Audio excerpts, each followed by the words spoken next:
Hello, and welcome to the FlowRy Show, a journey through life's tapestry, wisdom for every generation. On this show, we talk about where generations intertwine, sharing stories, insights, and dreams. Whether you're a seasoned sage or a curious young mind, we're all students in the grand classroom of life.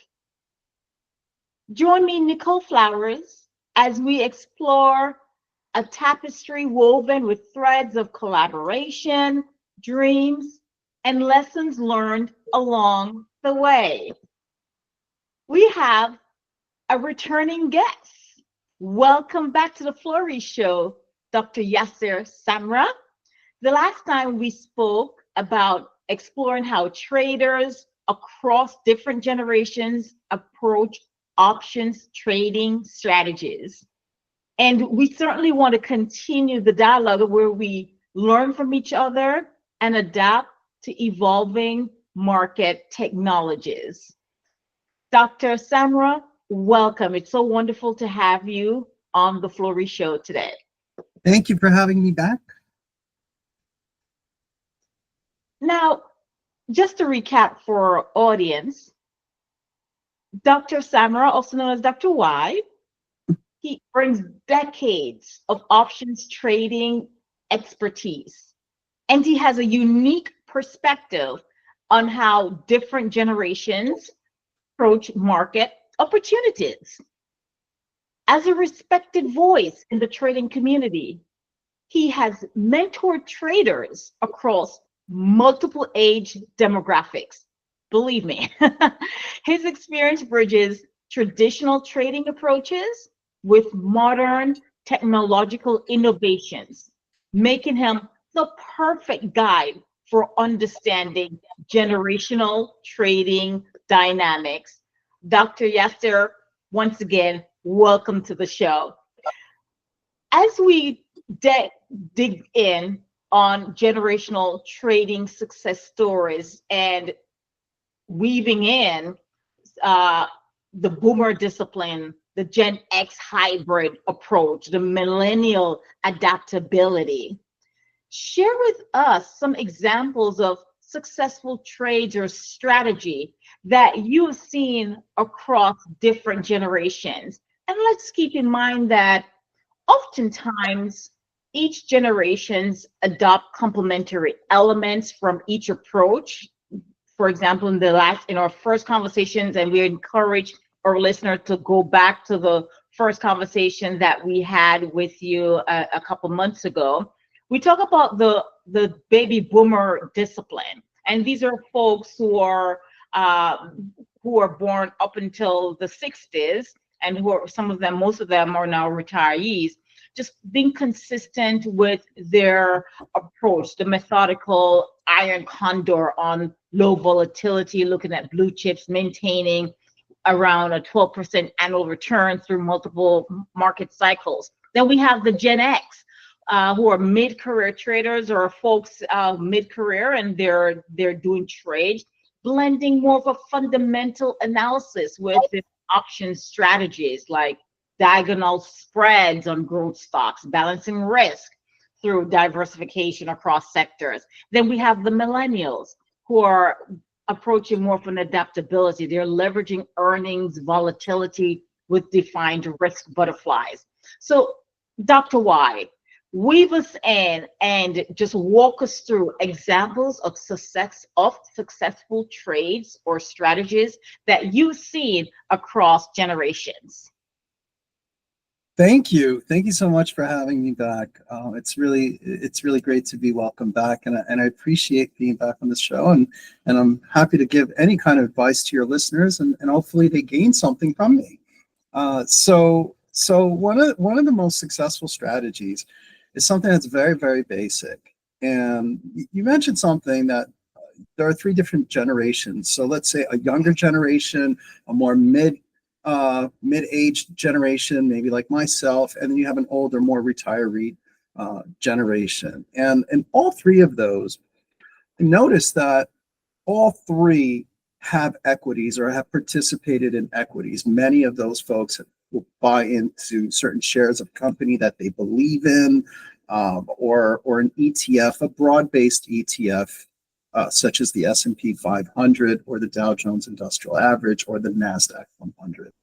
So with that said, you know, each one of these generations has a core position of shares in whatever it is that they believe in. And with options, a very, very simple strategy, probably the first one that I ever learned that could be applied to each one of these generations, is something called a covered call strategy. And, you know, it's a very basic one. So I know you mentioned a lot of them: iron condors, butterflies, iron butterflies, credit spreads, debit spreads, their back end ratios, you know, so many different things, strangles, straddles, all of these names, all of these strategies can work. They certainly can.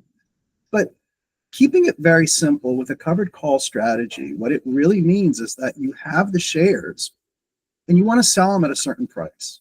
So just like a house that we buy, you know, that people buy, or whatever, any product that people buy and they want to sell it at a higher price, whatever it is. It could be precious metals, it could be baseball cards, comic books, whatever it is, something that's going to appreciate in value.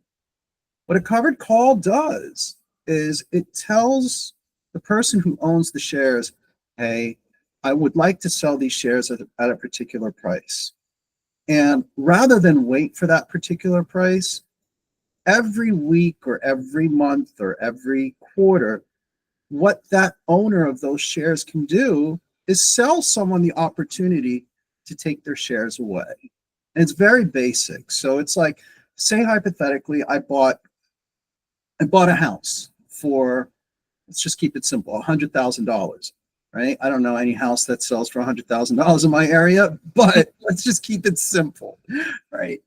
And I would like to sell it for $150,000 before the end of the year. What I could do is I could sell someone the right to buy my house at $150,000 if the market brings it up to $150,000 in a year's time. It's just that simple. Now we wait, and that person believes the house is going to be worth more than $150,000. Let that be their problem. Our problem is we have the shares or we have the house. We'd like to sell it for a higher price. We know what that price is. We know when we would like to sell it by. And when we put that in our mind, then that is the plan. We don't deviate from that plan unless new information is being presented. Now, you mentioned something about the three generations. Now, being a university professor, sometimes when you're younger, you want that money quickly, right? You know, you want to succeed, you want to see that right away, and you don't want to wait. And with options, when you sell options, the beautiful thing is it teaches you patience, which is something more retirees have, something that maybe Gen X has, and maybe something that, well, when I was a 20-year-old, I certainly didn't have. and that's okay. So to answer your question, what is a traditional strategy that really does work is a very nice basic covered call strategy. And it just, again, in a nutshell, you have the shares, and let's say those shares are going up or down, they're going sideways, they're really not going higher than what you bought it at. Well, you can just every week tell someone else, hey, are you willing to take my shares at a particular price? Then pay me for that opportunity. If it goes through it, take my shares. If it doesn't go through it, I took your money and I get to keep my shares, and we'll revisit this again next week. The more and more we do this, you're almost sitting and saying to yourself, I really don't want the shares to go up. Right? And so the more you keep collecting that quote unquote rent, or in this case, premium, you just keep hoarding that cash until you have enough to buy another 100 shares and sell another call against those 100 shares. And that would be the power of compounding. And that works in every generation. Absolutely. And you hit a key attribute around patience. And I guess we can agree experienced traders, they tend to contribute to market cycle awareness, and they have what you have stated in other conversations, emotional discipline, right? Um, there's a vast amount of knowledge exchange that occurs across the generations. Some are more resilient with their trades, others apply the rigor and discipline as you've oftentimes advocated for. What trends or innovations do you see shaping the future of options trading? What are, because when we think about the younger traders, they oftentimes have a bit more technological fluency in comparison to experienced traders that apply the emotional discipline. Blending the two approaches, what are some of the trends or innovations uh, you're seeing that's shaping the future of options trading? So with options trading, you know, I teach decision making, and I really enjoy it. And when I teach my undergraduate students, I try to teach them how to take ownership of their own decisions. And when we look at different generations again, the younger generation, oh my goodness, I envy them in a way, but I also don't. In one way, they have all this technology, right, that we did not have. So, you know, my introduction to trading stocks was back when prices were still posted in fractions. So this was before decimals, as a matter of fact. Yes. That's how long ago it was, right? And so, you know, now you have this younger generation that has all these, you know, Reddit posts, Reddit groups that they can be a part of, Discord channels that they're a part of, you know, just different WhatsApp rooms that they're a part of with their friends, or Telegram rooms where they're, you know, you can communicate with anyone across the planet. And that's a lot of information to, you know, to give someone who hasn't spent so many years on this planet to process. It's a lot. It's overwhelming. So on one hand, I do envy the younger generation that they have all these tools at their disposal, but at the same time, they're kind of cursed because it's like, oh my goodness, there's information overload, right? And they have yet to experience enough years on this planet to kind of get them to say, all right, this is really worth it. This isn't worth it. Maybe I need to go into this room. Maybe I need to stay away from this group of people. It's just too much. And the older generations, we've been burnt. We've experienced failures and we've learned from them. And now we're more selective with our much more limited time, statistically speaking. So for us, you know, when I look at the future of options trading, really, I look at these, you know, I try to get people to understand how to take ownership of their own decisions. And one of the things that you know, you and I have worked on is we're trying to educate people on how to manage their finances. And we, you know, you and I, we've worked on building a screener for options traders, just to simply state, hey, what is the likelihood of my losing on this, and how much am I looking to gain from this particular trade that I'd like to take. So everyone can get behind that, behind probabilities, you know, risk versus reward. The problem is, when you're looking at a screen like a Thinkorswim or IBKR or Tasty or whatever platform you're using, there is just so much information and you just don't know where to begin. As a matter of fact, you and I were on a call where someone had no idea about options, And all we had to just do was just kind of show them what we're capable of doing. And they're like, wow, I can trade options then? Yeah, exactly. Give them a boot camp crash course. A very basic crash course from one phone call, from one meeting. And I thought that was phenomenal, because really at the end of the day, everyone should be able to take responsibility for their own decisions, especially when it comes to their finances. I'm a huge advocate of, this is going to sound bad, don't trust the professionals, right? It's just, Own your learning and your future. yeah, I mean, the professionals, yes, they have knowledge, but they don't have knowledge about you and your specific situation, or your goals, or what are your biases, or what are you specifically saving for, or what's your psychology like? Are you more of a risk averse person? Are you more risk aggressive?